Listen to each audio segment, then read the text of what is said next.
Hey everyone, what's going on? My name is Kris and welcome to today's video. Now if you didn't notice, I'm in a little bit different scenario. I was walking my cat and I figured what better way to start an intro for a YouTube video. So I've talked about Keepa on my channel before, but I actually haven't done an in-depth tutorial. So if you're new here, you don't know what Keepa is, in my opinion, it's the best tool for making purchasing decisions on Amazon, regardless of whether you're purchasing wholesale from Chinese suppliers or just online arbitrage in general.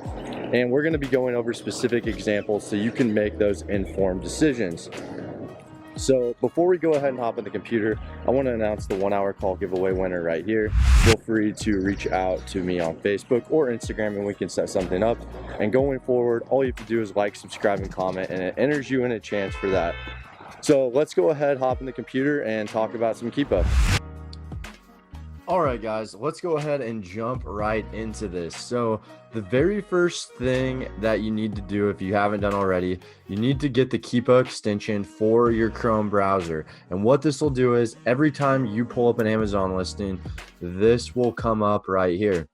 So you're going to type into Google, just type in Keepa extension, download it on your Chrome browser. And now every time you pop up your an Amazon listing, this will show up. Now if this second one isn't showing up right here, or just make sure you click on show more data, which is down here. So right here, show more data or less historical data. Now there's so much going on with Keepa, and it is the best tool to use for selling on Amazon, whether you're private labeling, online arbitrage, wholesale, you name it, it's great for Amazon. So if you notice right here, the first thing I always like to look at, I like to look at the number of sellers. So this particular item, you can see that it just goes in waves, right? It's all the way down to 20.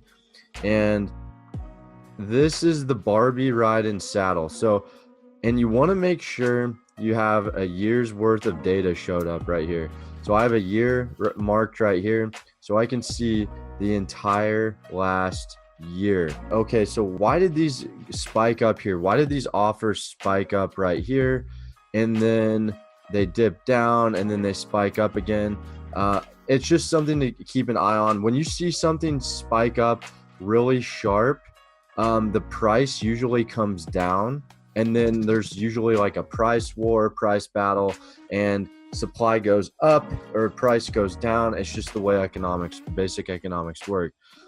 So I only want to know the new offer count over here, and that's right here. Everything else I don't care about because I'm only selling new stuff. Now the top graph is where a lot of the other information is. Now the options you want to make sure you have checked are Amazon, new, sales rank, new third-party FBA offer, and buy box. Everything else I do not care about because I'm not selling any of those goods. Now, if you're selling used goods via Fill by Amazon, then you're gonna have to have these on, and maybe you'll ignore the new. It just depends on what kind of seller you are.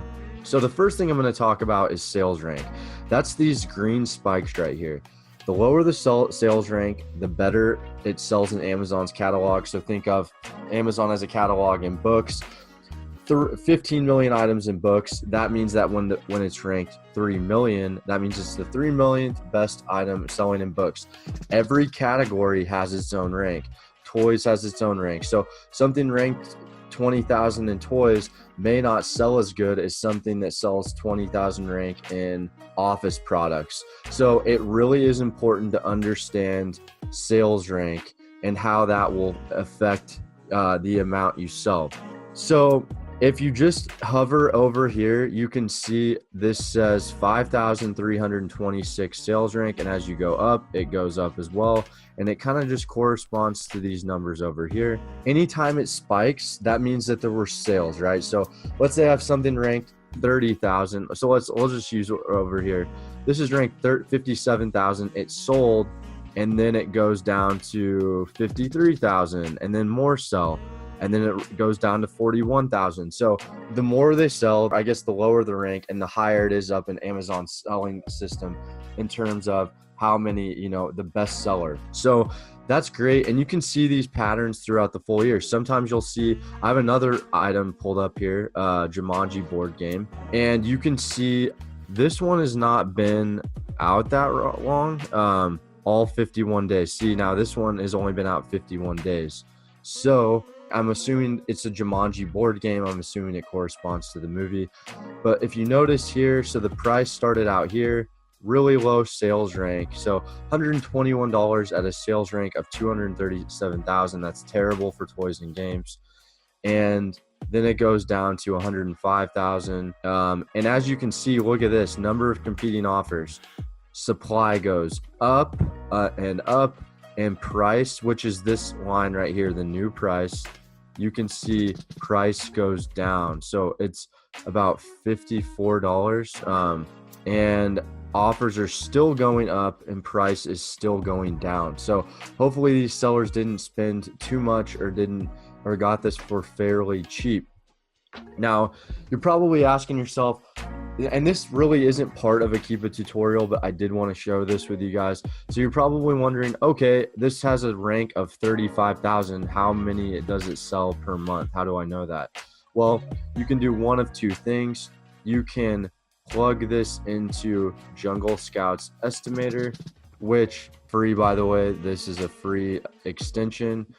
So if I see something that's a sales rank of 13,000 right now, I can just run over here. I bookmark this on my computer because I use it a lot, and that's loading. But pretty much what you do is you just scroll down here to the toys and games category. You make sure you click on toys and games, and then you put in 13,400, and that sells 268 per month. Now that is an estimate, so it could be wrong, and it will show you right here on the statistics. It shows the sales rank in different ranges. So it's not just currently, which is really nice because it kind of summarizes the data, and you can just kind of get a brief summary of, okay, is this a hot selling item right now? Has it gotten worse? Has it gotten better in the last 30 days? These are all things I like to look at when making purchasing decisions. So the last thing I'm going to touch on right here. Okay, so I also highlight the new third-party FBA in the buy box. The buy box is just the price that Amazon offers to the buyer. So when you're buying something on Amazon and you see a price, that is the buy box. Any seller that's above the buy box that has the same condition or the same exact item as a price higher than that will not be featured, and this person will capture all the sales. That being said, I want to stress here, do not lower your prices.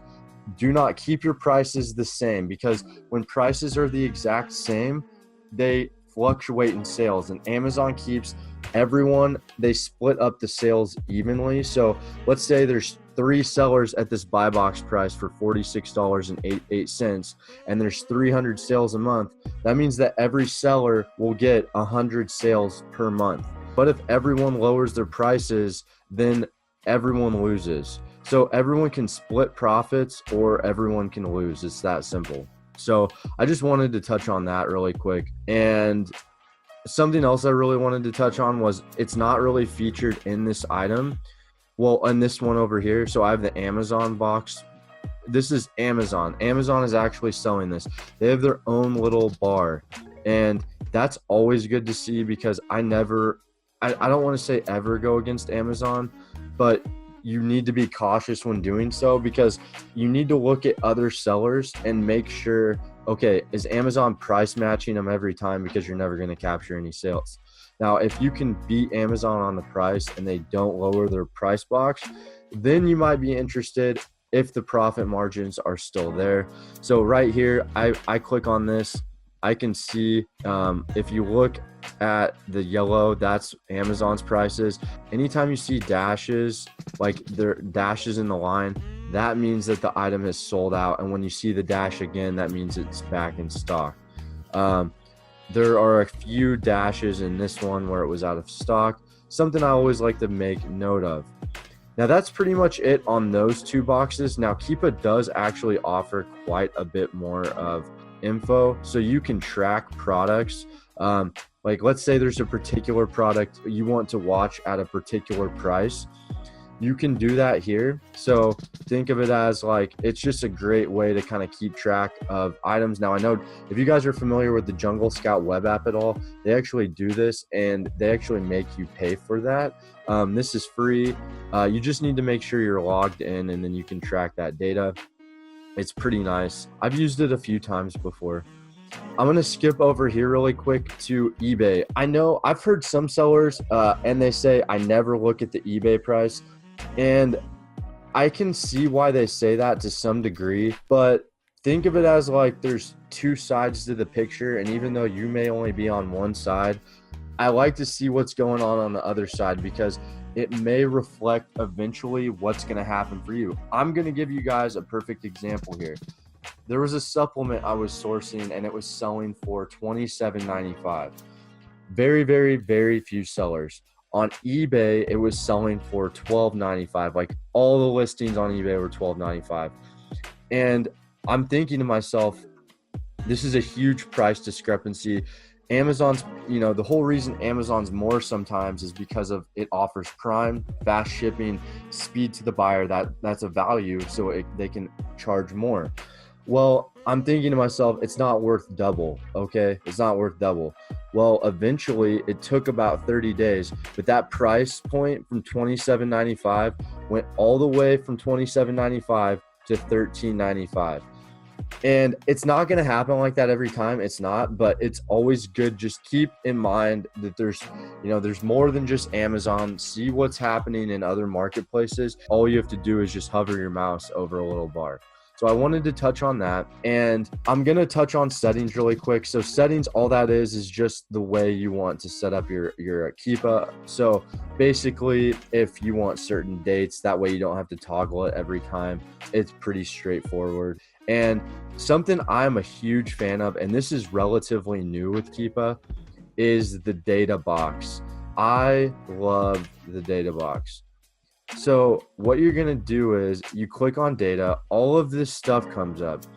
Okay, so it kind of, think of it as like it consolidates everything down here. All the information nice, laid out and pretty.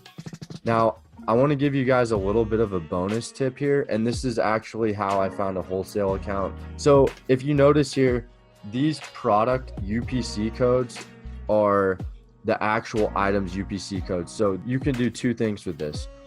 One, you can use this, like if you're sourcing something, sometimes there's different variations. Sometimes packaging may be slightly different, but it will be the same item. This right here will allow you to check. So if I'm buying something on Target and it may look slightly different, as long as this matches, it's the exact same. Like sometimes packages vary. There's sometimes multiple kinds of packages per item. Just something to think about. Now, something else you can do with this is you can copy a UPC code.